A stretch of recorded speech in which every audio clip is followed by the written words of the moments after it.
So a lot of people are talking about rescheduling, and that seems to be a fairly common discussion to have. How are those conversations evolving? Well, actually, out of all the kind of concessions we're seeing, rescheduling rent is probably the most common. So landlords are still, and this is when you go to your landlord and you say, "Here's the deal. You'll get it. You'll get it eventually. I just need a bit of time to pay."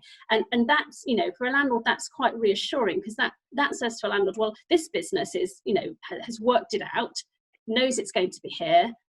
Is quite happy to stay to the end of the lease, and therefore I'm quite happy to say, okay, let's pay only half the rent now, and half the rent it will be payable and spaced out over the course of the next 12 months. And so I think that kind of rescheduling is probably the most likely to elucidate a very positive response from your landlord, because it sends out all the right signs rather than the everything's going to completely explode signs.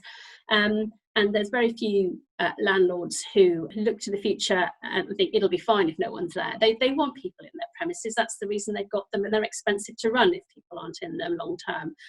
So if you can say, yeah, I'm going to stay, I'm going to comply with all my other lease covenants, I just need some time to pay, I'd like to spread the payments out over next year. It's been a very popular, and it's the one we've seen the most. In fact, lots of landlords who have found tenants off their own back and just stopped paying rent have grasped the nettle, and certainly landlords, local authority landlords particularly, have sent out, say, here's a rent concession letter. If you'd actually like to reschedule your payments, we'll accept the rent you haven't paid over the course of next year. And that's good for the tenant as well, because people say, well, I don't have to pay anything now, they can't kick me off the lease. Well, no, they can't, but then next year they can.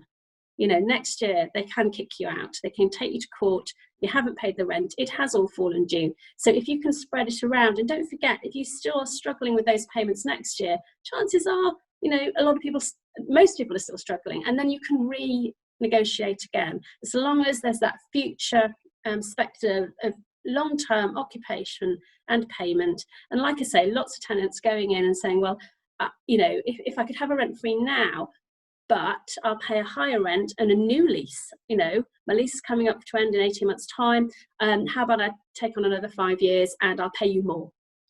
So that's not a deferral, that's a rent-free period.